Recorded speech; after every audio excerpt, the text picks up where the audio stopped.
What's going on, everybody? It's your buddy, it's your pal Spaz, Phoenix, the YWC Reality Check. This is the state of wrestling, and that is Jake fucking DeMarco. What's going on, buddy? What's going on? What a week for so many things in wrestling, but the Great American Bash was fantastic, and Dynamite wasn't, but we got a lot to look forward to. SummerSlam was a lot of fun. I'm gonna say moratorium a little bit. Yeah, but Raw was one of the best. After last night's Dynamite, sitting through that, not talking about it. They're getting numbers NXT used to get mocked for. Exactly. Without competition. And people blaming the Olympics, I'm sorry, that's total. I'm doing my best for the third or fourth podcast in a row to avoid the topic of the Olympics because I'd like my channel to stay on the air. Yeah. But yeah, no, we're in a big, huge, I don't know whether you want to say like reaction time, recovery time.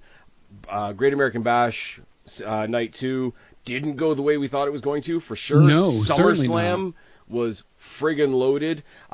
So if I was doing the What Culture thing, it would be like SummerSlam and Great American Bash Fallout. And you know what? SummerSlam, people were saying at the end, oh, it was so predictable. It was very predictable, but it wasn't. It wasn't predictable at all. It just was booked logically, and it made sense. That's why people felt like it was predictable. You know, Joe and a few others were like, oh, it was too predictable for my nature. I'm like, predictable? It really wasn't, though, because up until the point how we was it got going to happen? To it, yeah. We had no idea how a lot of these matches were going to play out. I mean, we all assumed Dominic was going to turn on Rhea. We assumed that Punk wouldn't win just yet. You know, we figured that, but it's only because Triple H gave us those breadcrumbs. But we also did not have full expectations on a lot of outcomes of all the matches. See, the worst thing for me, and this will give you an idea of the high bar I'm at with WWE right now in general. The worst I can say about SummerSlam is that what we thought would happen in the main event happened, and it fell a little flat to me. It was great. It was what made sense. It was what we all thought was happening, and we're like, okay, we've been building it. The crowd's been chanting for Roman, all that kind of stuff. And my thing is, I'm very, very careful with my criticism here because I can't even put my finger on what my criticism is. Something about it just fell a bit flat. Not that any of it was bad, but there was something not quite on the tick. You know, if you get my point. Absolutely. Or it might have just been that everything else before that hit so hard. Yeah, Could be that as well. I mean, there really was, a lot to be excited for. I still stand by the fact that it was for the most part unpredictable. We didn't know what was going to happen going in, but what we got seemed predictable because it was booked in such a way that it was laid out in a fashion that made sense. Everything was logical that happened. There was nothing there where you're like, but what about, or how come? And at first I was a little upset not to get the arena entrance of the Wyatt Six, but the way they closed out Raw and that fantastic main event, Raw from top to bottom was a really damn good show. There was a couple minor weak threads, but very minor. Yeah, and the thing overall, I think you and I said it the other week, but my take on it right now is not that WWE never makes a misstep. It's just like where they're hitting is hitting so hard. Like the missteps, water off a duck's back, like falling off. They fall off and fall out of the memory really quickly. And even the silly stuff, going back to SummerSlam, like the stuff with Miz and Truth and A-Town Down and Jelly Roll and whatever, and it's just like, well, why'd they waste time on that? I'm like, because it was awesome, and Jelly Roll looked like a gigantic superstar and like threw Austin Theory into the stratosphere. And he's very, very, very popular. And he's very, very, very popular. I wasn't very familiar, if I'm completely honest. Like, I knew him about when he won the whatever music award, and he had that big motivational speech that went viral for everybody. And I thought, okay, this dude seems like a good dude. Like, seems like he's saying some stuff I could get on board with and whatever, from a positivity, motivation, the Simon Miller of music type of thing. But he was outstanding. He was excellent. And what he did really motivated a lot of people. But here's the thing. And he also got a pretty good chokeslam on him. Got a good chokeslam, and he's a good sport about everything that I've seen so far. He's been very willing to play into whatever role that he's supposed to imbue at that point in time. And here's the thing. You didn't really know him, but there's a lot of people that know him but don't really know wrestling. Yeah. And that was the goal of it, you know, and that's kind of been Triple H's goal for a long time now. One of the things that I really loved about Raw is Bronson Reed. For weeks now, people have said, oh, look, he doesn't even know how to book Bronson Reed. He's going to just be another mid-carder. They're missing out on something special. I've seen, you know, the subreddits say these things, and I kind of was like, not in agreement, but I'm like, give it a chance. Where would you put him right now? What can he do? He's still in a main focal point because you're seeing him every week on TV. He's either in a very banger of a match. I mean, he had that great one with Sheamus, again with Sammy. Like, Bronson Reed has had great matches week in and week out. And that kind of, not a huge loss streak, but he has lost quite a few matches. And then he basically says, you know, why would Seth get another shot at the title or anyone else? I don't care that Damian Priest promised him that, you know, where's my time? And he's basically told, well, it's not your time yet. And he's like, you know what? Then I'm going to make it my time by giving Seth Rollins internal bleeding. And the thing about this is so good is coming normally out of a triple threat match, but this is a special referee situation, but I'll attach it. Like, once you put 3 people in the ring together for one match, how do you separate them when 2 of them are going to continue on? Well, you have the third one get taken out with a tsunami after a tsunami after a tsunami. Personally, I would have loved it to go the other way around. I would have loved Drew McIntyre to have won, kind of treated it like a number 1 contenders match, even in his own head. Yes. And have the Seth and Punk story continue. But all it means is we've put that on the shelf and we've got it waiting for another day. And we don't even know how long that might be for. I mean, Seth could have a match with Punk at the pay-per-view in a few weeks just because. You know what I mean? We don't really know yet. And that's the thing. Where is Bronson Reed going to go at that time? So they were using him in the best spot available because he was still on your mind by seeing him week in and week out. He was presented in a good way, but they made him. I don't know if they'll be able to follow up. I can't say with the future. I have confidence that they'll do right by him, but they made him in one segment. But this is one of those things where it's like, oh my God, it's out of nowhere. It's out of nowhere that he chose Seth Rollins, but it's not out of nowhere that he's frustrated with Pierce. He's gone out there and been impressive. He's just gone back to Pierce again and again and again and said, when am I going to get my opportunity? Basically, whose ass do I have to kick to get that opportunity? Well, go kick the ass of Seth Rollins, former member of the Shield, WrestleMania main eventer, the first guy to cash in. But even that wasn't random. Yeah, exactly. That's what's great about it. And people said, oh, it was spontaneous. No, it wasn't, because they really laid it out there. That's especially in that moment. You had Drew pull out the bracelet. Punk chases after him. Now you got Seth in the ring. Like you said, you got those 2 away. He's still there. What happens? Great way to follow that up. Not expected at all. It was unexpected, but it wasn't completely random because they did a good job throughout the night setting up that, hey, look, Seth is probably going to get the next title shot, post whatever, because this is how it's building to, and, you know, he's owed it. Basically, Damian Priest promised him, and it was like, well, you know what? Forget Seth. If he's not here, let me go ahead and, be the next top guy. And I'm like, fuck yeah, this is great. And that was the problem people had when they came out of WrestleMania. Because they went so hard in the paint into WrestleMania that they didn't have a lot of time to let anybody else breathe. Everything they were doing was so Mania 40 focused, as it should be. Yep. But there was no one in line really to step up to Cody next. They didn't have a good idea for the sequel once he finished, the first movie. And it's like, well, what do we do now? And so they put AJ in there, and it kind of worked. The crowds were great overseas with Backlash, and then obviously, Clash. I'm going to cut you off right there, eh? Because I've heard people say that, and I get where they're coming from. Like, what's next for Cody, as far as like who's his next big feud and whatever.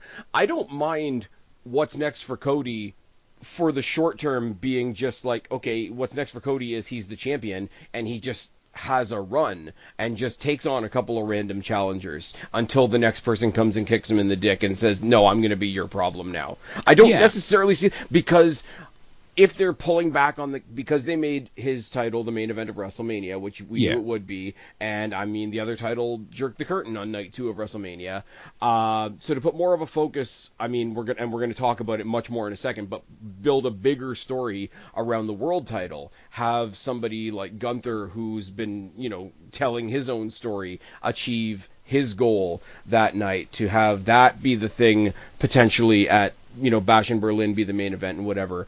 And if the story-driven title is going to be the world title for a little bit, which is kind of overdue, Cody just sort of like, I guess you could say in air quotes, just having a run at the moment, I don't necessarily see that as the failing that some people see it as. Yeah. Well, now, maybe I wasn't explaining things great, but what I was trying to say is I didn't mind him having the villain of the week to face. That's not my issue. It was more or less that AJ wasn't really doing anything. He wasn't really a bad guy or a villain as much before that. Like, he wasn't a credible threat. We didn't really have a number one contender or anyone really close at that time to be the next number one contender. And it kind of got a little bit awkward because they had to insert Logan in between their feud as well for the Saudi side of things per their request. So then we had another match with AJ. So it was a little disjointed to go AJ, Logan, AJ. It wasn't terrible by any means. And then would you have been more okay with it if he literally said, I'm the champion now, I'm going to be the champion, Roman wasn't, we're gonna run on open challenges for the next little bit, and then the randomness of his opponents would have made more sense? I think that would have worked a little bit better, yeah. But I mean, not everything needs to be a tournament where you have a number one contender tune down and all that. But it was just that no one on TV was presented as a heel except for The Rock, Roman, and the Bloodline, and the faces were only those set. They didn't have enough of an availability due to how heavy they had to book. 2 nights worth of the same match essentially is what we got. True. Yeah. And essentially, I mean, you get my point. WrestleMania 40 was let's be as huge and ridiculous as possible, which. Like, it might be your point, it might not be your point. That's not for everybody. The especially the match we got on night 2 was what are we going to do in the main event of night 2? We're going to do everything. Exactly. Like that's what, like when we said a couple of podcasts ago, what's going on in WWE right now? Everything. So maybe to pull back from that and to have him just sort of be the champion, just not immediately jumping into another feud, but just sort of establishing a run with some people. Like, Logan Paul is going to be a spectacle. AJ Styles is going to be a great in-ring technician thing. I'd love to see him work with some of the mid-card and be that champion that sort of is pulling people. I would love to see Cody versus, separate matches. Like, don't do, a handicap or anything like that. Yeah. I would love to see Cody give Austin Theory a shot. I would love to see Cody give Grayson Waller a shot. Basically, put it this way, it felt like at that point in time there was no one left. Like, Batman had, Cody as Batman sent everyone to Arkham Asylum, so now we got to face Calendar Man and, the randoms of the randoms. I get it, yeah. So there was no ready-made person then, but they've done a great job at making his run feel better as time went on. But I think you can even benefit from that, though, because when the all-conquering hero, when Superman takes over Metropolis, whatever, I hate Superman. I don't know why I'm using him as an example. Should be Homelander for obvious reasons. Yes. But when there are no more challengers, it's up to the next challenger to put his chest out and say, I'm your next challenger, and here's why. And that's right before we establish who that next person is a really cool place to be, because that's where all the speculation can happen. So them pulling back on Cody a little bit, especially because they know the other title is still considered the other title, and considering it may be the focus for the next 2 pay-per-views, I don't mind that, because if they keep Cody going full bore, you're never going to get that other title to be seen in the similar ways. No, you're not, and that's the thing. And so that's why I was hoping that as they elevate one, they also elevate the other, and they've been doing rather well on both sides. Gunther certainly is a force to be reckoned with.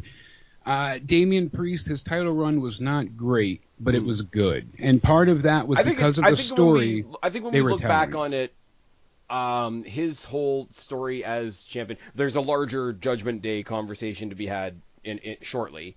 But I think just looking at Damian Priest himself, I think the story of his title run is a guy that knows he's seen as a heel, trying desperately to show that he's the guy that can do it on his own. And I think that story is more important than a match that did or didn't deliver, or a story beat that maybe did or didn't deliver, or maybe like, oh, hey, remember when Judgment Day did this and it was a bit goofy? Like, I think that overall thing is going to be more important. Like, when we get to the end of the year, you talk about like, oh, 2024 in review, what was Damian Priest's title arc about?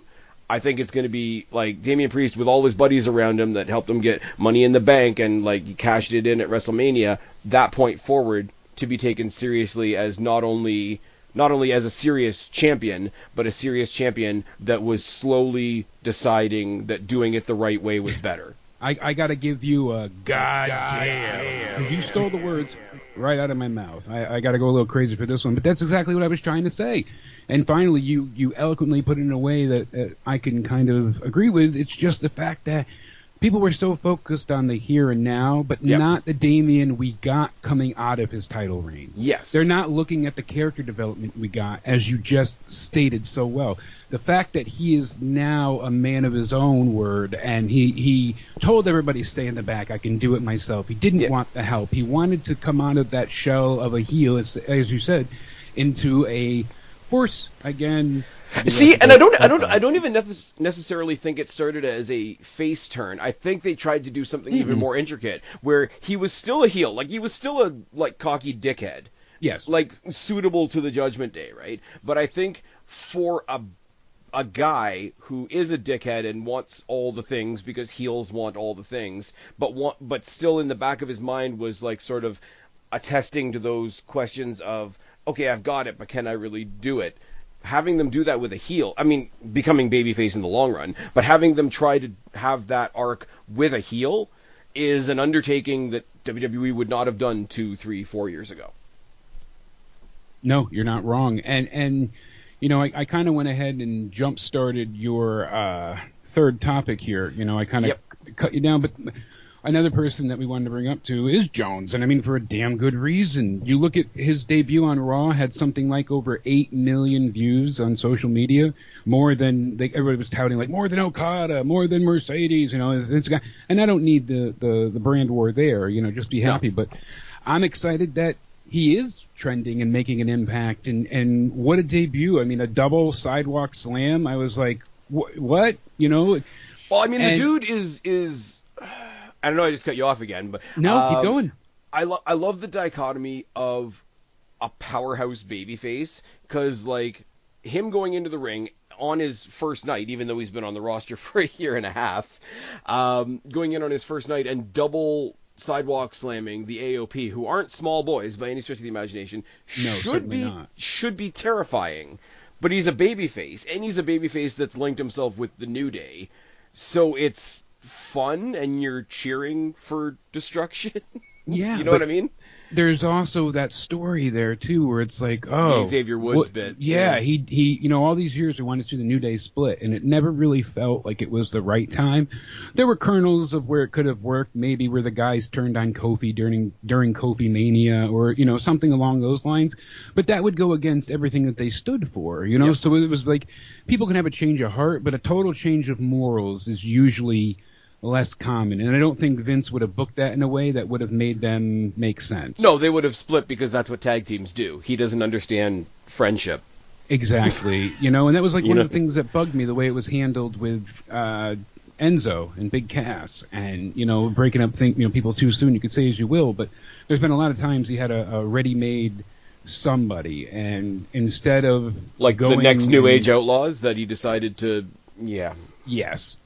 I will say though, like as much as Enzo got fucked, it was really cool to see the sort of personal story that Big Cass, now Big Bill, went through with all the personal stuff, and then he sort of made his comeback on TNA and then transferred over to AEW. Like, no, he's not knocking off Kenny Omega in the main event of All In or anything like that, but like considering how he was treated in WWE, where his life went after WWE to where he is now, like, you can't help but be happy for the guy. And I don't care what company he's in. I'm happy for the guy. Yeah, I mean, just a lot of things are working right now, and Well, this is the thing too. Like, always surprises. Like when we said in the preview, it would be really cool if they were doing the Wyatt 6 thing on SummerSlam, and I had sort of brought up the point. No, it's cool that they can give you a SummerSlam this big and then say, "What? Wait, you haven't even seen the Wyatts yet." Went into Monday Night Raw. And you're like, okay, there's going to be fallout with Punk. There's going to be Judgment Day stuff. There's going to be, what does Drew McIntyre do next? We got Gunther as a new champion. Liv Morgan is a champion. Braun Breaker, who we haven't even touched on yet, is a new champion. Did you think in a million years, at the end of SummerSlam, that when Raw was over, we'd be talking about Bronson Reed and Odyssey Jones?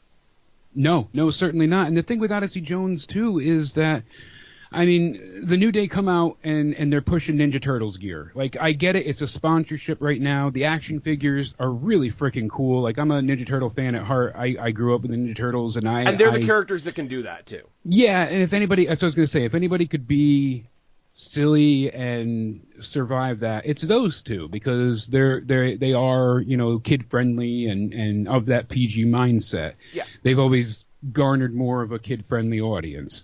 So, but the whole point is like the timing of it and everything. I get it's a sponsored deal, but this is supposed to be like, we're mad as hell and we're not going to take it anymore, goddammit. So let's dress like Ninja Turtles and get out there. And it's like, so some of it kind of puts a little, you know, on the story at times. You know, not everything is 100%. But then Odyssey Jones comes out, and in a second, a skippable segment became must-see. See, here's the thing. Like, I love it. We finally come to an episode where you and I are disagreeing on a lot. Yeah. I don't see it that way with them coming out and doing the toy stuff and whatever, because New Day are those guys. No matter the feud, they're going to come out in the big box of cereal. They're going to have the fucking unicorn horns and come out with the what do you want to call it? Like the toys and the cosplay and all that kind of thing, right? The whole point of it being the AOP and what's it called? Final Testament, whatever. They're trying to corrupt them. They're trying to make them angry. They're trying to make them like them. And I think by them, okay, take the marketing out of it. By them coming out, still cosplay, still, you know, trombone and all that with the toys and all that, being silly and is a statement of that's them no matter what. We're not going to be like you. It's the John Cena, Kane, embrace the hate thing from way back when. Yeah, done a lot better and a lot more intricately. Okay, that makes sense. See, now that's not something I consider. That's how I receive it, right? Yeah, and I had not even once considered that. So I don't want to sound like a suck up in a way, but it's like I'm not going to blindly agree with you, but that does make a lot more sense than anything I had considered, because it is just naturally the New Day. That's them. They would be this way no matter what. They're always going to dress up and come out in superhero gear, and like you said, that's them to a T. That's who they are. They're not going to change. And it's funny enough, before that I said, the whole morals issue, you're not going to see somebody change their morals. So I guess in line with what I'm asking for, it makes sense. Maybe they could have presented it a little bit clearer in that regard, and that would have been a little bit easier to perceive. Yeah. I just think the biggest dig, Final Testament taking digs at them, trying to piss them off, trying to pull them that other way. I'm not going to keep using Dark Side as a metaphor, right? But their biggest rebellion is to come out and be more them than usual. Them. Like sometimes there's usually just a detail in their gear, or they have a Mortal Kombat logo on the back, or whatever the case may be. No, we're going to come out, we're going to have the full Ninja Turtle fucking hoodies, we're going to have action figures, we're going to be having fun with the crowd, and we're just missing Bebop and Rocksteady, and we're going to go. Well, this is the thing, but we're going to be us, and we're going to be so us that it's in your face, and that's our weapon, because that's what a New Day weapon is. That's the way it came off to me, and maybe I'm reading too much into it as well. No, maybe I wasn't reading into it enough, because Triple H does book with a lot of subtleties at times. Yeah, a lot of nuance, and he leaves you breadcrumbs to kind of figure it out on your own. So I guess I wasn't seeing it that way as part of that angle, but it does make sense when you lay it out that way. And there's a lot of things that I'm enjoying. So Great American Bash, I had so much fun with Night 2 over Night 1. I will say Night 2 was booked a bit stronger. Yeah. But we knew that, and I mean the ratings show that. I have it here somewhere, but yeah, last week they got a little over 400,000, I think it was. And this week, last week they got 468. This week they got 531. And keeping in mind that they're on Sci-Fi those 2 weeks. They're on Sci-Fi, so not only, and they do have, obviously, if AEW can use it, they can too. They have the Olympics, and that does take away from the audience. It absolutely does. You can't say otherwise. But like you said, being on Sci-Fi and being able to retain this type of rating in such a way is really freaking impressive. My DVR wasn't even ready to record it because it's being on a different channel, and I still see tons of people talking about it and went out of their way to watch it. So that's a great thing. And I was gonna say, I think when you and I talked about it, you were like a half hour behind. Yeah, I was a little bit behind live because of that. I had to go, my DVR wasn't recording it like I thought I was, so I had to go and I found a stream to watch the beginning and then go from where I left off at. But yeah. I mean, the one thing I will say, I want to start off with pretty much the only negative I have from the night, and which to me, it's not a huge negative either, but the Pete Dunne Trick Williams match. I know it was the match quality was great. You can't argue about that. No. So the thing for me is the ending. Trick Williams here went ahead and just lost the NXT championship after, everything that happened there. Mm-hmm. And I don't know, it feels questionable to have someone that they're building to be eventually a top guy lose clean in such a fashion. Now, we saw them fight in the back later, so it's obviously a sign that, hey, there's more to come. It's not just going to end this way. I'm thinking right now probably a stepped up match at No Mercy. That's definitely what I was thinking. I just wish we didn't get the clean finish here. I don't, you know what, I'm going to cut you off again. I don't think I might have sent this to you, I might not, because, my brain is pudding. That weekend, we've got Emergence, Bash in Berlin, and No Mercy in one weekend. I know. You and I are going to be busy. We got previews out the ass. Previews, reviews, all of it. I'm seemingly going to be having some more free time, it seems, so. I'm not. Nope. Not I. It was okay fave for you, it is for me. I go ahead and can't help but laugh, when I like some of the goofy picnic stuff.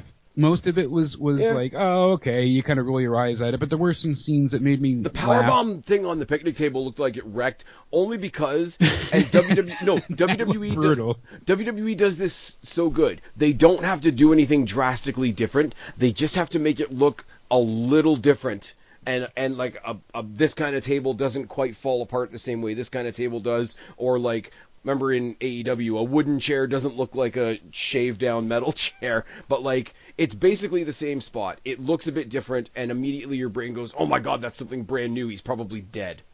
Yeah. And like, the simple things, like, I know we praise WWE for this a lot, but the simple things are what does it, and just to take, and again, it's that backwards, it's almost like a New Day thing, whatever, big banners and picnic table, whatever, that's supposed to be a happy thing. That's not supposed to be something that hurts somebody, and your brain goes, no! And like, exactly. It's the simplest, most basic storytelling. It's like, okay, clowns are supposed to be happy, that's exactly why they're not happy. Mm-hmm. But like, I get it. Party picnic table, and it falls apart a little bit differently than a regular, like, whatever you want to say, quote-unquote, wrestling table. That's all you need. It doesn't have to be a mouthful of thumbtacks. No, exactly. And when certain people win and lose, it's not always like, oh damn, this is terrible because my person didn't win. Mm-hmm. I don't care. I'll give you a prime example in a second too. But there's other times where you're like, oh no, that just doesn't make sense. It's not that I wanted them to win. It was that none of the way it happened it seems logical, or it's just all contradicting everything they built up on here. Mm-hmm. So I'm really high on Kendall Gray. She's really got your attention, eh? She does, and I don't quite know why. It's not like it's a looks thing or her going through the NIL. There's something about her knowing that she only started in October. She's been wrestling for very, very little time, and she's received a ton of praise from people in the back. She didn't win here. And see, that's awesome, because like, she's with Carly Bright, and Carly Bright's the one that's got my attention. So absolutely. And there was a story here. Yep.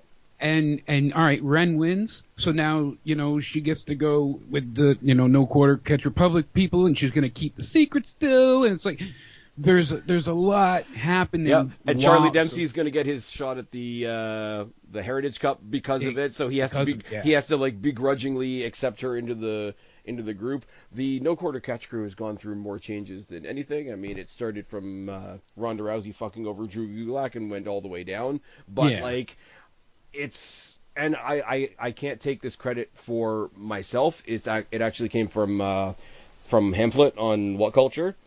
He said he was finally ready to say No Quarter Catch Crew is better than the BCC. Wow. Because No Quarter Catch Crew in NXT where everything's all silly and fun and whatever, they were going to come in and they were going to be like the serious wrestling guys that show you how to wrestle. And then immediately, as soon as you figure out, no, take those guys that are amazing wrestlers and make them a little bit ridiculous. And it's awesome. You got Charlie Dempsey, like I say, British as fuck. Definitely William Regal's face plastered on his head. Oh yeah. And now he's trying. No to be denying like, that's his seed. Oh, gross. Pause. Anyways, but no, like him trying to do the mob thing because that's how he thinks a successful faction works. Yeah, is awesome. And like he still gets in the ring and he still wrestles and he's still great. Like he's gone off and done Bloodsport again along with Shayna Baszler and the Creeds and everybody. Haven't fully watched that show yet, but what I have seen is pretty fucking awesome. But yeah, like as much as look at the guys in the and I'm saying this complimentary in a certain sense. Look at the members of the Blackpool Combat Club, right? Yes. Fantastic wrestlers. Nobody's going to question that. No, of course not. Moxley, Danielson, Claudio. Claudio. I don't get Wheeler Yuta, but I can see that he's a good wrestler. Well, he was supposed to be their protege, right? Exactly, yeah. Because there was that whole thing where they wanted Daniel Garcia, and you're a wrestler. And no, you're a sports entertainer, right? Yeah. But see, here's the thing: they could wrestle circles around most of the guys in the No Quarter Catch crew, right? Yeah, you would think. Who would I rather watch? Who's more entertaining? And consider that it's fucking Mox and Daniel Bryan on the other side. But when they first debuted, I was so excited that they were going to have them together. I'm like, this could be... And then they just floundered it week after week. They had all of these questionable booking decisions. They had an identity crisis. Yes, big time. And it doesn't. Okay, and I'm not shitting on AEW here. It doesn't bring. You're talking about 3 guys that I really like and 1 guy that I was just getting to know with BCC, right? It gives me no pleasure to say that they kind of went nowhere because I like everybody in the group. Of course, I want them to like go somewhere and whatever the case may be. But no, getting back to the... I thought they were going to be the Undisputed Era of AEW. I really thought that's what like a hardcore Undisputed Era. Yes, and nothing turned that way. And I think partially, too, skip back 1 second, the reason I am really enjoying Kendall Gray, too, is that she's just a lump of clay to me. Yep. I don't know anything about her, and I'm only knowing what she wasn't in the indies, so she's this real, like, wow X Factor, and all I've seen so far now is 2 weeks and some really great in-ring work for a rookie that's just starting. Yep. I feel like she's gonna be something important to the brand very soon, so it's exciting to see, like, and what they're gonna do with her. The characters are there. Yeah, exactly, and the characters are being developed, too, so...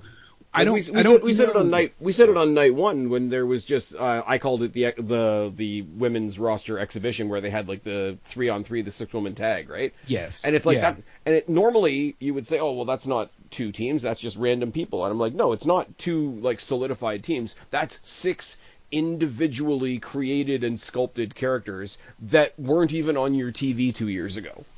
Yeah, exactly. I think it's really good. We're bouncing all over the place here, and I've lost my place in. I know, I'm killing you tonight, going all over. That's okay. Don't even worry about it. We know what it was, though. It was just that there was so much good on Great American Bash that I had so many thoughts. I mean, Joe Hendry's. There we go. That's where I was going next. Debut. Joe Hendry is going to get the praise here, as he should. He's a hell of a superstar on 2 different brands, and I mean, he still does indie stuff too. Like, genuinely, I look at Joe Hendry like one of those, hey, I'd probably sit down and have a drink with that guy, right? Exactly.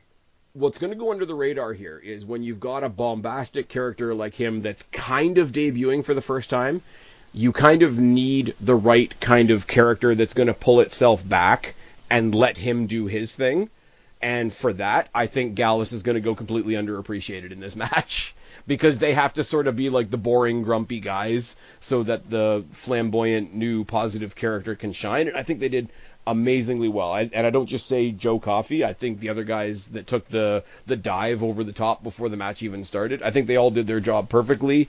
He did the Eddie spot. Like, he did a weird advanced version of the Eddie spot where he like laid himself out on the table and said, yeah, they fucked me up and whatever. It's just, yeah. So the Gallus guys definitely need more credit than they got for that, because they tuned him up on the outside great, and I am always a sucker for the referee ejection spots when they you're out of here, and they got to argue. It always gets me. It's fun to see, and usually, the referees are in on the joke now, which is a cool feeling as well. They hype it up and all that. And just all in all, overall, it feels fun, and so now he's extremely over. Everybody's enjoying Hendry. We all believe. He gets this great singles match. Coffey really puts him over big. His finisher, the standing ovation, I always love that, like landing choke slam, because he's just tall enough where it's like, shit, he could really hit a choke slam. And he's like deceptively, like, you don't, because he's such a character, you don't think of him as being like a strong guy, but he's like deceptively strong. I think he's got like a Tyler Bate element to him like that. Damn straight. I mean, look at him, and that's the thing. Like, you wouldn't expect that kind of strength, but he's got it, because typically choke slams are reserved for like the monster guy, like the really big, the big show. That's why it was hysterical when what's her name? Oh, that's gonna bother me now, because we hyped her up right before COVID. Mm-hmm. Tegan Knox. Yep, there we go. Because Tegan Knox was a big Kane fan. When she started using the choke slam, it popped me, because like she's not huge by any stretch of the imagination. Yeah, it was funny to see her come out as Kane and do all that stuff. And, and you know what? That was another thing too. Tatum Paxley, Kaylani Jordan had a really good match. Mm-hmm. There's a bunch of stuff that she's going to do with Haunted Wendy Chu now, who got up on the wrong side of the bed. It's fine. Yeah, I'm not very into the possessed Wendy Chu story yet. I'm not quite sure where it's going to go. It hasn't landed yet. No, and I'm saying that as a guy that likes the supernatural stuff. I like the weirdness. I love supernatural things typically. Yep. We get a lot right now, and we saw it on Raw with the Wyatts and what are they called now? American Made. Yes. A supernatural character needs, for lack of a better term, a normal person to react to them to reinforce how supernatural they are. Yes. But every now and then, you can do a Kane Undertaker, where it's just the two supernatural, because creatively and storytelling wise, and depending on how loosely you want to be with your creative, two supernatural characters going at each other opens up the door for all kinds of ridiculousness. Like if they both come to the ring with like matching voodoo dolls and start hitting each other with them, or something way more clever than what I'm saying now, it only works in that scenario. So I do want it to work. I do like Wendy Chu in the ring. This dark version of the sleepy Wendy Chu thing, they haven't quite landed on it yet. Even I'll say that. Yeah. But there's enough there that it's sort of the what did I say? I said it about Karrion Kross's finishing move when he first started doing it. It's like they haven't figured it out yet, but I think when they do figure it out, it's going to be great. Exactly. Yeah. And that's how it feels. I mean, it genuinely feels that way. And I'm like, all right, you're on to something, so let's see what it is. Yeah, what are we going to get out of this? And I really do feel like there is really, like I said, a good deal of things they can do to advance this. And going under the radar is the fact that Kalani Jordan's already proving herself to be a great champion. Yes, absolutely. I really like her. And you know what? I had her in the breakout tournament, and then she lost to Lola Vice, and now I'm feeling a little bit vindicated. I know, right? And now it kind of does come around. Yeah, exactly. I mean, Lola Vice has clearly been earmarked for the main women's championship, so she's not going anywhere, and she's not hurting. She's like one of the most prominent featured wrestlers in their coming to CW advertisements, and we're going to talk about that in a second as well. But like, she's just like genuine, and it's the same as like the Carly Bright and Kendall Gray characters as well. Throw a couple more like just not happy to be there in the sense of like what fans say these days because they use it as a negative, but like the more genuine, like happy to be here, vibrant, positive, and then as soon as somebody fucks with them, you're immediately going to hate that other person, so it's immediately useful. Yeah. I think they've got a few right now. I mean, on the main roster, we've got the hints that Damage Control are going to be face again, which means we're going to get babyface Dakota Kai, who's a force. Yeah. But yeah, so let's talk about all the positivity, all the things that make us feel good, and then talk about how at the end of the show, when I thought I was going to be celebrating, NXT/TNA decided to just like fucking rip my heart out of my chest instead. So somebody gave me a lot of shit, and I didn't have the mental capacity at that point in time to argue with them on, YouTube comments, but they were like, oh, see, you hate, shock booking, you said, and you hate, out of nowhere stuff. Like you did, that's why you didn't like Mariah May turning on Toni Storm, God. So why did you like this? And I'm like, because it's night and day difference. The story here is because on it's so good. Many levels. Now, here's the thing. WWE found a way to bring the real world in. Yep. And without, now they still never explained why Wentz was forced away. Just that he left, And he and I don't think they have to do that, though. I think they can just put it from Wesley's point of view. You don't have to explain why Wentz actually left. All you have to explain is that Wesley thinks Wentz just fucked off. Exactly. As long as they keep it in that direction, I think they're good. So they went ahead and they took a bit of the real and then added a story element to it. And the reason I say this, as comparison, so the other day you have Mercedes Moné. I still always want to say Sasha Banks. She's out there, and she's chit-chatting with the crowd. And what does she say? Well, Britt Baker, I know she's not here tonight because she's suspended. And it's like, I felt like that was very uncouth to bring that up because it's a real-world suspension that she's supposed to be getting to essentially, atone for the problems that she created.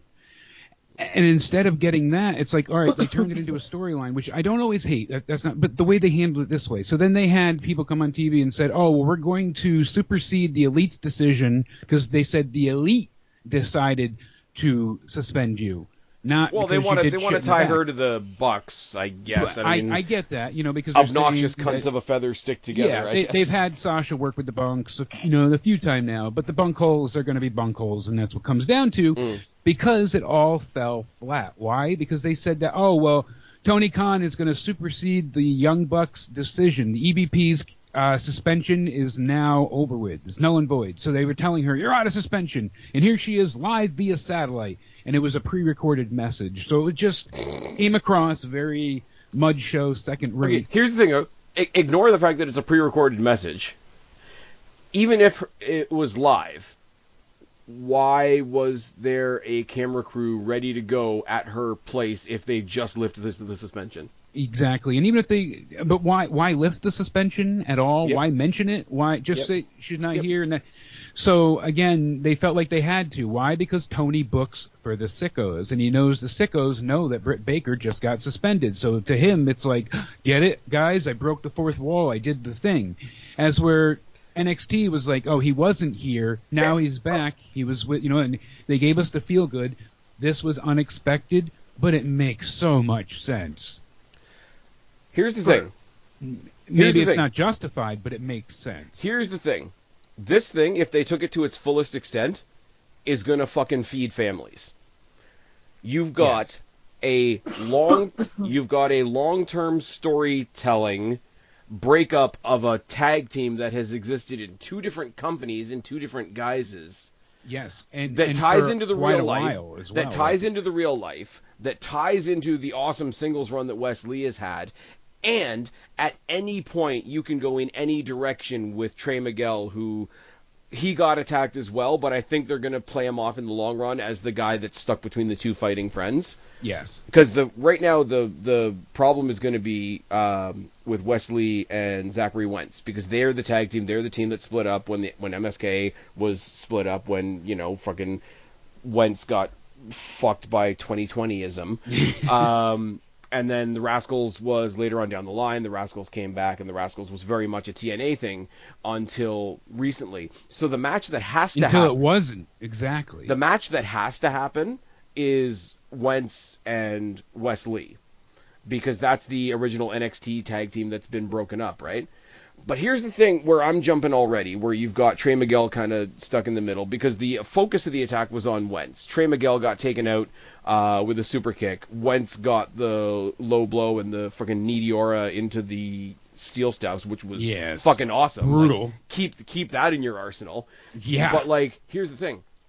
Let them have their first one-on-one match. Wesley is so pissed off that he actually, like, in kayfabe, takes out Wentz for a little bit. And then you've got Trey Miguel sticking up for his buddy and, like, trying to wise his other buddy up. Because as much as I love seeing Wentz back in NXT, because it's righting an injustice, it was absolutely wrong. You can fight me. You'll be arguing with a wall. The match that I'm more curious about, and yes, it's just because it'll keep him on NXT television longer, the match I want to see more is Trey Miguel versus Wesley. Yeah. Guys, I've seen Trey Miguel in person. Yes, Destiny Wrestling. Check it off your Spaz Phoenix bucket list. It's fine. I want to see him do some solo stuff on NXT as well. Yeah. And as much as I wanted the Rascals to be like the symbol of this NXTNA thing, because they're the one faction that spans over 2 shows, they're the one tag team that spans over 2 shows, them being tag team champions would have made sure that goes on for a long ass time. You know what else makes sure that keeps going for a long ass time? If they want to kill each other. Exactly. And think about it. You know it's worked in the past with NXT. You get people that you don't think will split, and you split them, and they're like, oh my God, are they going to be ruined without each other? And they end up being better than before. Look at how DIY flourished when, Tommaso Ciampa turned. Yep. And then they came back together. Yeah. And won tag gold.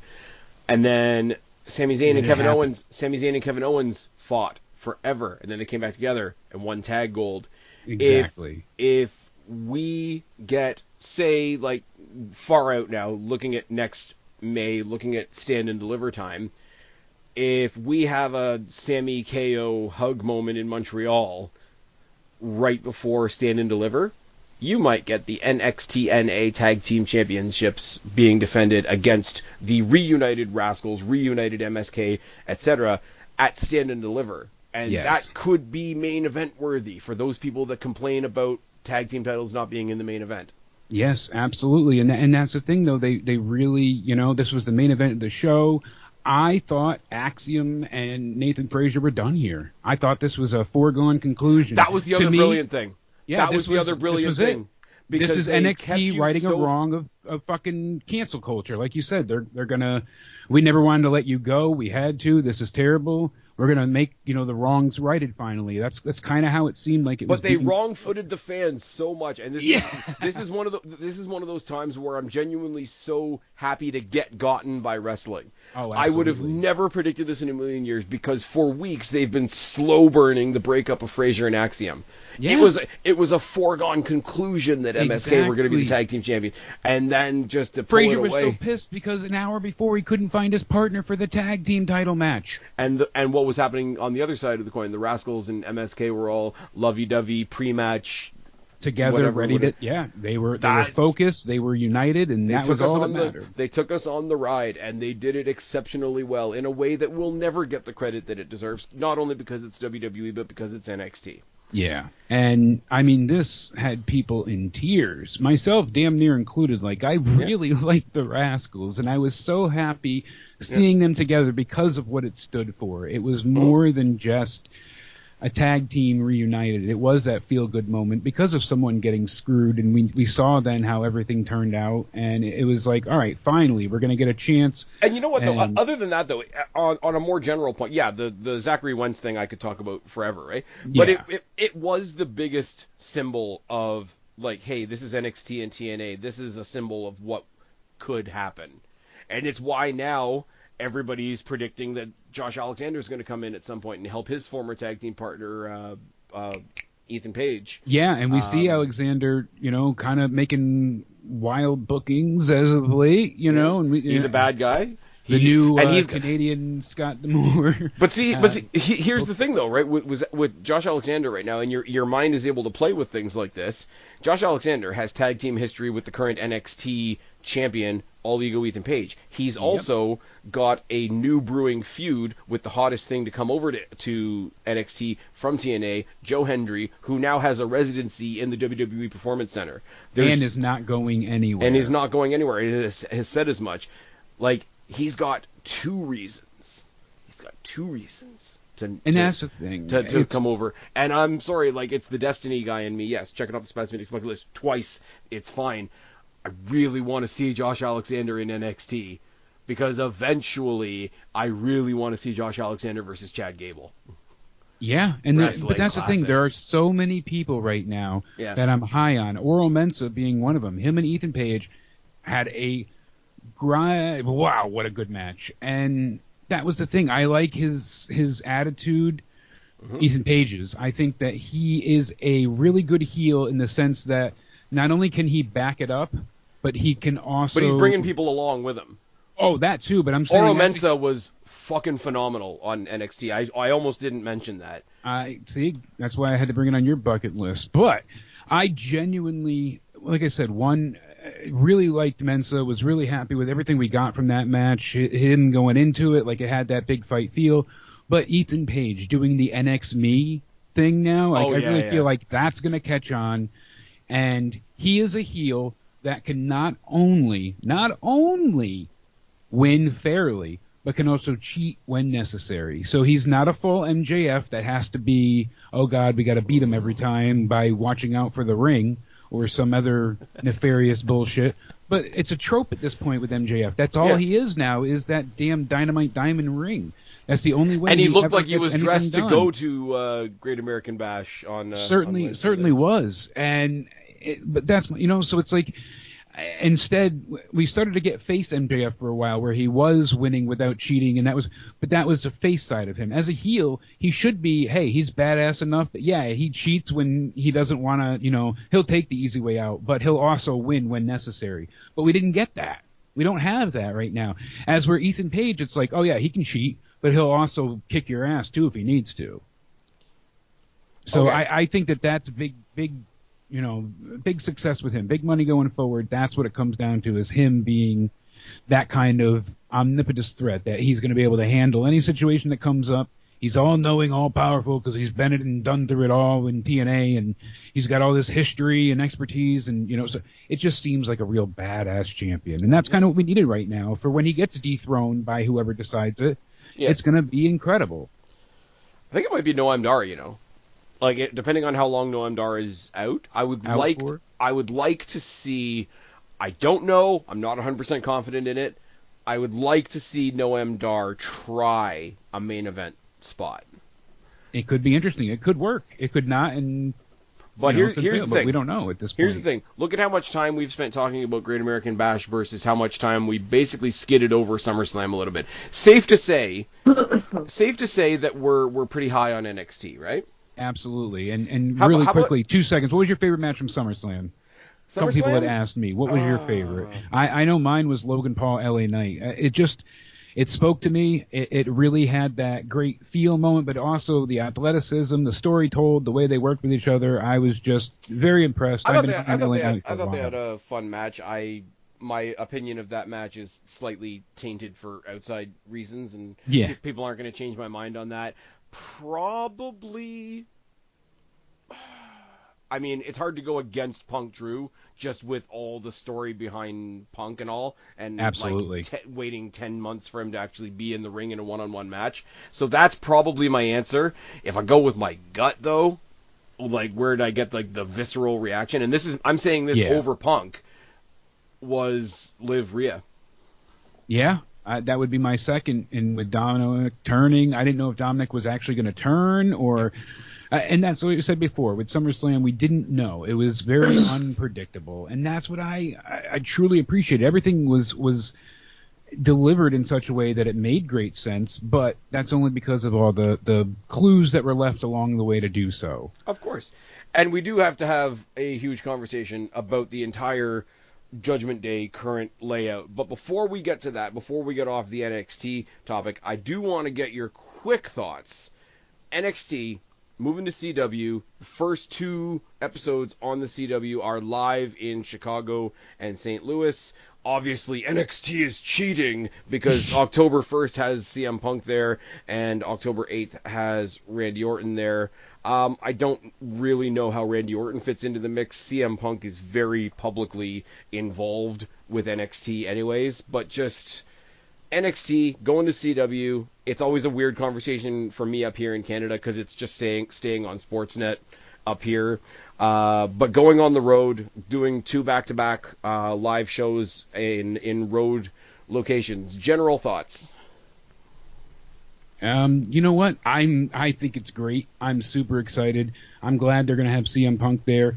I am looking forward to see what they do on the CW. I know they said they want to do some different things and kind of try a few different scenarios. So we're going to see what plays out and how it works. But it's great for them because not only are they going to be on, it's essentially available in more places, not on USA. So CW is more widely available in the United States. Typically, it comes, part of like the standard channel feed.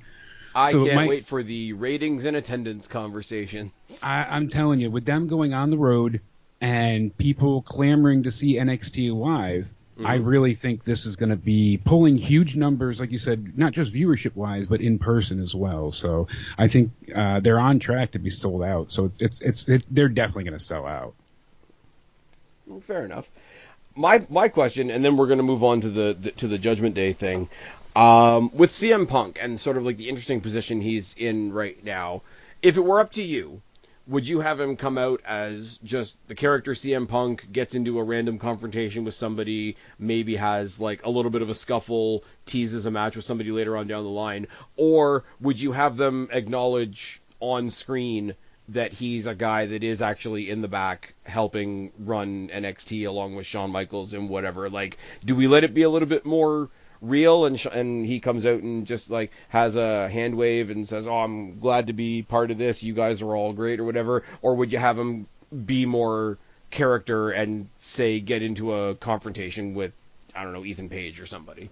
I'd rather see him get into a confrontation or something like that. Since returning in November, Punk has visited NXT and the Performance Center frequently. More than he's been on Raw. Exactly. So they said when he wasn't recovering from his torn tricep, he was assisting talent, offering advice, leading classes, and he was speaking, Roxanne Perez was speaking with Stephanie Chase, and she goes ahead and says that he is AJ. Not only do they want AJ, but she says not only is he integral to my career, but to a lot of the people in NXT that you don't even realize he's helping. She said, I grew up watching him. I grew up wanting to be where he was. So now being able to be under his learning tree, he's just so awesome. I feel like he doesn't have to do everything that he does, but he literally just drops by the NXT pay-per-views. He was there at Battleground just to watch all of our matches. Mm-hmm. So it's really cool for him to go out of his way and do that and help us out. So now we're hearing in AEW that Punk was a cancer and a vile, detestable, awful human being who was terrible to get along with, even though everybody said that he was wonderful and praised him for helping them with their careers. Now, all we're getting is these type of feel-good stories with Punk with WWE, and it's not, this wasn't planted, it's not a WWE.com story, it's not, she just said this in an interview, people are just randomly bringing up, hey, Punk's here all the time, he's helping us, he's really, making a difference, and I would love to see him not be there often, but every now and again he comes in when they need some type of enforcer, or like in the sense of like to lay down the rules, or like Shawn Michaels could be like, I brought Punk in to make sure there's no fuckery going on here, that kind of thing. I think that could be cool. If there was a match elevated to like a hateful degree, like if Noam Dar came back from his injury that was kayfabe caused by Ethan Page on his debut, and they're scrapping and it gets to a high point, and Shawn Michaels comes out and says, you know what, nobody wants to deal with this shit. I found myself a special referee kicking around in the back. I even found a shirt that fits him. Come on out. And you got CM Punk special refereeing a NXT championship match. Yeah. Like, is it, at that point, is it trying to get a little bit of attention on the match? Yes, but that's kind of the idea. But isn't that the point? Like, why? That's it's like being a war general and not using your best weapon. Of course. It's like we have a Dynamite coming up in 2 weeks, or that's going to be on a Tuesday like it was last year. Oh, they're going to bring in a bunch of people from the main roster again to jack that up. And I'm like, okay, cool. I'm watching Rampage. Who from Dynamite and Collision isn't allowed on Rampage? Exactly. But I mean, and that's the thing too. Like, they're comparing apples and oranges because they really should be. They should every week be comparing themselves to Raw, not NXT. And I always hated that. Well, they don't want to compare ROH to NXT. That's not going to go well. No, certainly, and that should speak volumes. That should be the main story here, is that they don't want to admit to their failings and what they fell short with, and I get that. But they had Dark, Elevation, then Rampage, even Collision now. Collision is nothing but a 2-hour jobber spree with everybody that's left over. Yep. And it's terrible that that's how it is, but I skimmed through the other day, and it was like there was, a couple people that I knew the names of, but everybody else, it was all like ROH talent or enhancement matches for people, and it just turned into, the stars are going to be on Wednesday, but, they're... Yeah, here's everybody that didn't make the cut. Kind of like how WWE briefly treated SmackDown for a little while when it was taped on Tuesdays and aired on Fridays, and they were just saving everything for Raw. When it was recap down. Yes.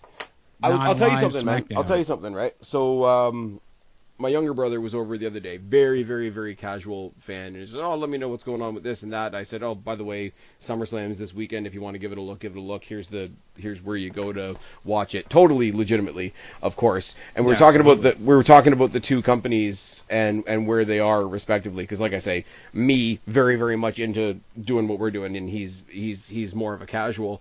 And sort of came to the conclusion, here's the problem with WWE and AEW right now. AEW is constantly trying to be better than WWE, right? Yes. WWE is just constantly trying to be better. Very good point. Yep. But I'm just saying, like, right now, specifically for the NXT machine, imagine you're, like, okay, we're bringing in some wrestlers now that have some history to them. Sean Spears is there. All Ego Ethan Page is there. Some people are coming back from the main roster to do little mini NXT runs. We've got people coming in with experience like your Julias and your Stephanie Vacours and whatever. But also the NIL program is going in like full force. Yes. Right? If you're an NIL talent coming in there right now, coming off of like, you're Kalani Jordan, you came from a gymnastics background, or you're some of the bigger guys, the Braun Breakers and the Trick Williams or whatever that come with like a football or a amateur wrestling background, or maybe some pedigree in your family in the case of somebody like Breaker, right? But you're a new person in there right now. You've got all the trainers, you've got all the like the day-to-day people that you work with, like the team that's sort of overseen by Matt Bloom and whatever. But think about this. On any given day, over and above the training that you're actually doing in the PC program, whatever I imagine that to be, at any given point, you can go pick the brain of Booker T, William Regal, CM Punk, and Shawn Michaels. Yeah. How is it not a wrestling machine? How is it is, but like, if you cranked up NXT to its full potential, it would be bigger than Raw. Oh, absolutely. And here's the thing, too. It sounds like I'm always down on AEW, but I'm not. I want to see them succeed. There's a lot of people on that roster that I really enjoy. Having competition is a good thing. For the first few years, Dynamite was doing much better than WWE. I mean, there was a lot of awful booking when Vince was still here that we were just slogging through, and then everything with the COVID era and the Thunderdome, and oh my God, it took a lot to be a wrestling fan at that point. You had to be really dedicated. And then the tide kind of flipped. AEW succeeded in the beginning for two reasons. AEW, and Dynamite specifically, succeeded because AEW was new and WWE was bad. And neither one of those things are true anymore. Exactly. The newness wore off. They really haven't done much, and WWE is succeeding. And it wasn't that they wanted anybody to be the competition to WWE. It was that they just wanted WWE to be better. And that's what happened repeatedly in the past. We've seen this many times. You look back at 95, everybody hated WWE. They were going to lose the water coolers. You hear that story all the time. You love the water cooler. It's got to be brought up. And then what happens? Oh, they turn it around. They go with the attitude. And they've done this time and time again where they have these resurgence moments, and then they get super popular, then it kind of fades off a little bit, and then some chicanery happens, and then it gets going again. Well, hopefully we just stay in that top gear and don't have to come back down with Triple H handling things. And he's not perfect. He's not spotless. There are things that he still has to work on and learn from. But one of my biggest criticisms of wrestling in general was the lack of, and I don't mean just like long-term storytelling in the sense that it lasts a long time, but that it's ever developing. You know, it's like a soap opera. Week in, week out, something else happens. It progresses, and then it builds to something else. And so when I say long-term story, I mean like a full movie worth of, it's not one scene repeated. You want it to be cinema. Exactly. And that was part of the thing that we were lacking, because people, when they watch WWE, it is a soap opera. It is a gigantic acted, is it athletic? Absolutely. Does it hurt? Yes. Is it real? Of course it's real on their bodies, it's predetermined, but it's still, but these guys killed their bodies for us, and all. Why can't we have the same sentiments? Why does it always? All right, so you can't help but get tired of those, like you said, and it was that anybody could have come into that time. TNA wasn't new, and that was the problem with them. They had buzz in the beginning too. No one's really found their footing for competition with WWE yet, and that's unfortunate. But it's kind of just been a reality. They are instead of immediately coming out and trying to say, I want to compete with them, they just needed to grow themselves first and focus on themselves. That should have been everything. Instead of coming out and saying, we're going to be the alternative to WWE, just come out there, do your thing, and if your thing is working, somebody in that crowd or somebody on Twitter or somebody in a forum somewhere will say, hey, have you seen this AEW thing, man? They could give WWE a run for their money one day. Let your fans say it. If your fans are saying it. Yes, and that was kind of the problem, too, is that the fans wanted to have this happen. But Tony brings in a lot of free agents and whatnot, and then we get nothing with them. Okada was so expensive, and I feel like he's been nothing but a waste. And that's unfortunate, but it is the truth. I mean, they've done nothing with him yet. WWE has brought in a lot of new people. Right, recently. Yes, and they've elevated a lot of people. Tama Tonga, well, elevated as well, but I for the sake of the comparison, they brought in Tama Tonga, Tonga Loa, Jacob Fatu. They're bringing in Julia. They're bringing in Stephanie Vacour. Rumors about the Lucha Brothers. Rumors about Motor City Machine Guns. Machine Guns, yeah. All the stuff that we've been... Delta, who I'm not super familiar with, but whatever. They're bringing in a lot of people. Yes. They're spotlighting them and whatever. But they're not beating you over the head with, here's the next person that's going to save the company. Here's the next person that's going to save the company. Here's this new person, and here's what they're doing right now. Exactly. Do you want to get on board? Yeah, and they're also not forgetting about them either. They're not showing you them 1 week and then never mentioning them again, or doing a 3-week push and then they disappear. No, it's balanced. And that's stuff we had seen for quite a while, and unfortunately that's really what it came down to. And can I tell you... This is going to be the best transition in the history of this podcast. Can I tell you what the best example of that was for a while? That? The Judgment Day. You know what? Yes, you are right, and that is a goddamn good segue. Judgment Day, SummerSlam, between SummerSlam and Monday Night Raw. Fucking, I have more to say about this than I have to say about Roman Reigns returning or CM Punk returning to action after 10 months. Yeah, and I mean, that's kind of the thing, though, with Roman returning, there's not much to say, really. It's just he's back, and now we got to see where they go with it. I think that's why it felt flat with me. It's like, okay, everybody thought he was coming back at SummerSlam, and he did. And he did. Exactly. So now what? Yeah. Yeah, but Judgment Day, I don't want to slight Damian Priest. No. When I say this, the story of the Judgment Day falling apart is the story of Rhea Ripley. Absolutely. And that's kind of, it did hurt his title reign a little bit. It didn't ruin it, as we said, and it didn't make it either. But it definitely, like you said, there was as I said before, this is why I double back to the whole, like, this Damian Priest's story isn't the story of his title run, it's the story of who he's becoming. Exactly. And if you look at it from that perspective, I think it's way higher than if you look at it from, hey, he picked up the belt on this day and dropped it on this day. How did those days go? Yeah. Because if you look at it like real sports, it doesn't look that great. If you look at it from a story perspective, it's awesome, and he's like trying to make himself a better person. He's trying to hold all his little brothers together while Big Sister's gone. Yeah. I'm saying it in really loose terms, but you get my point. But that really was the story. He was trying to keep the group together and make everybody work and function, and he wanted everybody to just get along and do what was best for the group, and that's not what was happening for a long time. And he saw the dissolution coming. He tried to warn Dominic. He tried to fix things, so he thought things were taken care of, and then But like you said, it was a story of the downfall of the Judgment Day, how the group is falling apart. It's back to, I forget their silly team name, but it's back to Rhea and, Damien together again. Oh, the Terror Twins. Terror Twins, there we go.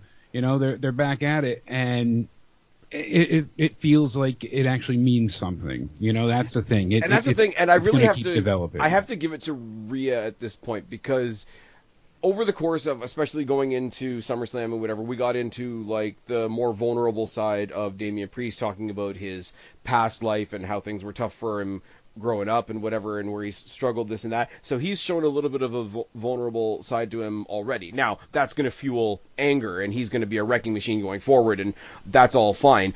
They've never really done that with Rhea Ripley, because Rhea Ripley had a more complex thing to project on SummerSlam, because she's lost her partner in kayfabe. She's lost her belt, lost her partner, lost her team. Well, the assumption is like I am a wrecking ball. This little twit has my title only because she injured me. I'm gonna slot back into place, and we're gonna carry on. Like, that's a little bit of hubris on her part, but I also think it's a pretty realistic bit of hubris because it's Rhea fucking Ripley. So she feels like she's lost the title for the first time, because she never lost the championship. Now that she's lost a title match, it's like she lost the title that night, if that makes sense. No, you're right. So she's lost that. She's lost the partner. She thought something was going on when she first came back, which is why she was mad at Dom, and then she allowed him to convince her that everything was fine. Yeah. She's realizing how many of her family was behind it and all that sort of thing. And the best way I can describe it, at the end of the match, when they were leaving, when they did the whole Christian and Trish Stratus turn on the ramp, and they were like sucking face and whatever. Yeah. There was like a layer to what she was doing, because she was in the ring and she was stunned, but she was like really, really like rabidly pissed off, and also hurt, and then also pissed off that she's hurt, because I shouldn't be able to be hurt, because that's not the Rhea Ripley character. Like, pissed off, heartbroken, and then pissed off that you're heartbroken is a really awkward thing to pull off. And I thought she did it massively well, and it's a really hard thing. She nailed it. They nailed it, but it's a really hard thing to do, because they've presented her as so indestructible. Like, Dom and Liv have destructed her from the inside, yes. If I can use a metaphor. I think she's so fucking good. And I mean, then we go to what happened in the main event, and Damian Priest, the production thing for WWE, the Damian Priest didn't see Finn put the foot on the rope, but he saw it on the replay, and they do that wicked shot of him, first of all, catching the replay of what happened, and then he goes for that, he doesn't even look like he's touching the ground, but that lunge through the ropes for Finn, and because he's not doing the hurt thing like Liv was, because there wasn't that relationship part of it.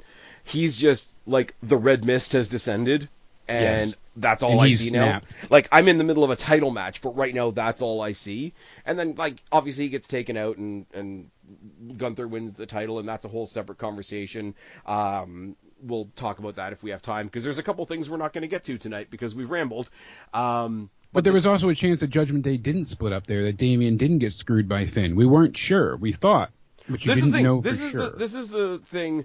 I made this comparison, and it's like 20 years ago, so I'm going to get this all wrong. There is a time and place in DX where China had joined the corporation, and then China rejoined Triple H, and at the beginning of the show, it was like a really happy moment for the two of them, and then the two of them collectively turned on all the rest of DX. This was kind of the same, because Dom turned on Rhea and then fucked off, and then nobody knew what the rest of Judgment Day was doing. And then Finn came down, and it was just Finn. So where does Carlito sit? Where does JD McDonough sit? Like, where is everybody?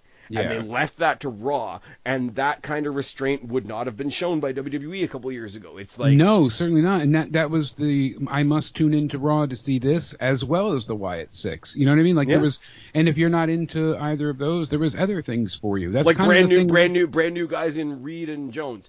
I said, I'm going to detour slightly, and then we're going to come back to Judgment Day because I'm not done yet. I said when Bron Breakker won the Intercontinental Championship that they were going to make that title the big beefy guy title for a little while. You're going to tell me that Bronson Reed and fucking Odyssey Jones are not going to be part of those big, massive, like, meat madness matches that we're going to get going? Absolutely. Like, super, like, say Otis turned heel for some reason. I don't know why. Like, heel Otis versus Odyssey Jones. Odyssey Jones versus Ivar or Braun Strowman or whatever. Yeah. So, brand new guys on top of all this. But Judgment Day, following on what I said about Ripley a second ago, what's his name? Damian Priest had his match with JD because Finn put JD in his way, of course, and he made fun of his head and whatever, and then they had the match.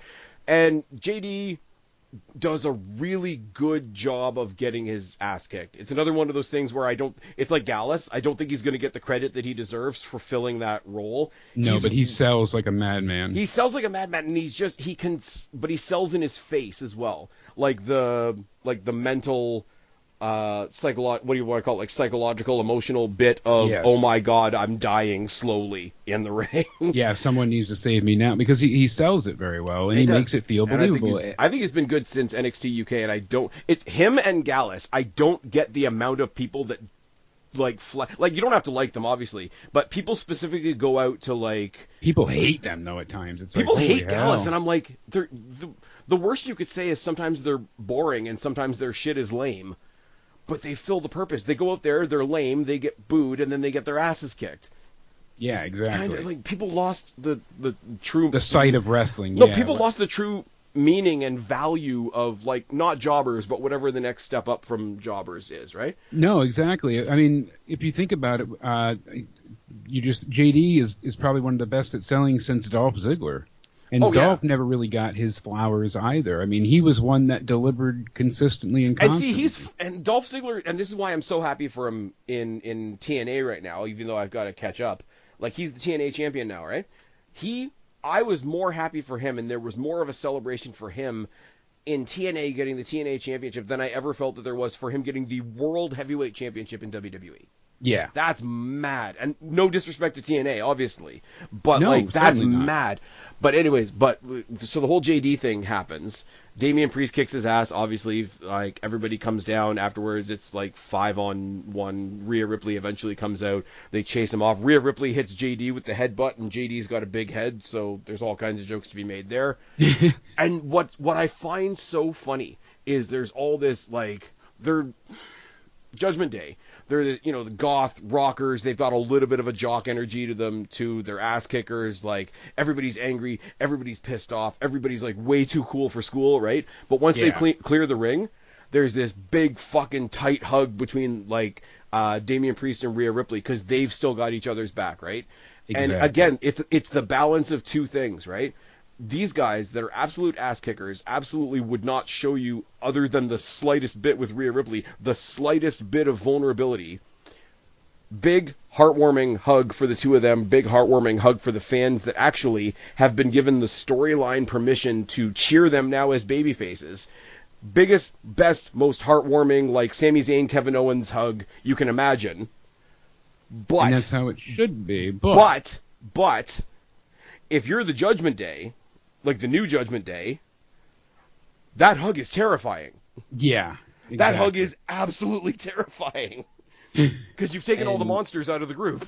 Exactly. I mean, Finn's going to be the demon again, I bet. But I think we will see him as a demon again soon. If Damian Priest manages to chase off all the backup and we get the proper one-on-one with him and Finn at some point, that's going to be special. Yeah, it certainly feels that way. I hope when it gets to where it needs... Because it's not there yet, because the story's just started. I hope when it gets to where it needs to be, it gets to main event a pay-per-view. I think it will. By the time don't it gets step there. it up. Don't put anything stupid on it. Don't involve a title. Just have the two of them and just go. And if he wants to go back to like the old Archer of Infamy from NXT years ago, with yeah, the old gimmick and all the fire and whatever, and if Finn wants to go back to being the demon, like, being in Judgment Day made me soft, I got to go back to my roots. Like, they can both do a version of that. It's fucking amazing. Like, it really is. And when I say, like, I mean, little side note, Orton's going to face Gunther in Berlin. We can talk about that more as we get closer to the show. Damian Priest feels 10 feet taller without the title. Oh, he certainly does. Without the title. Exactly. Because he's and it makes a big difference. He's not trying to prove himself. Right now, he's just on a rampage. Exactly. And it's a rampage that people are actually going to watch. Hey! Well, on that note, I do have to leave your I was going to say, you gotta dip out. We left a couple of things out, but we will... Hopefully get to touch on them this weekend. Maybe Sunday we'll see, and if you and I can meet back together. We still got to talk about the Wyatt 6 debut, what they're going to do going forward, and we got a few other things to touch on, you know. And actually, look at the notes. We've got some AEW topics to talk about. Surprise, Absolutely. surprise. And this is AEW topics that I'm actually going to be kind of nice about. So stay tuned. Yeah, Tell them where to find you, buddy. Yeah, you can find me on Twitter at Countdown Ended. You can find me on YouTube at Countdown Ended, and you can catch me whenever on the Joe Cronin Show. And here on the Spaz Phoenix YouTube. Just make sure you hit the like button and subscribe, because him and I got a lot more coming. And can you tweet back yet? Not yet, but I think I found out what the issue is finally. I have to delete a few other tweets they want gone, I think is the only thing. So nice. So the ongoing story of Super Sexy Jake DeMarco versus X continues. It continues. Until next time. I've been Spaz. This has been Jake. We have been the what are we calling this? The State of Wrestling. Subscribe up there. Talk down there. Start a conversation. Keep all of these conversations going. Don't be a stranger. I'll talk to each and every last one of you later. But for right now, me and Super Sexy Jake are tagging out. Bye, guys. I believe in Spaz Phoenix.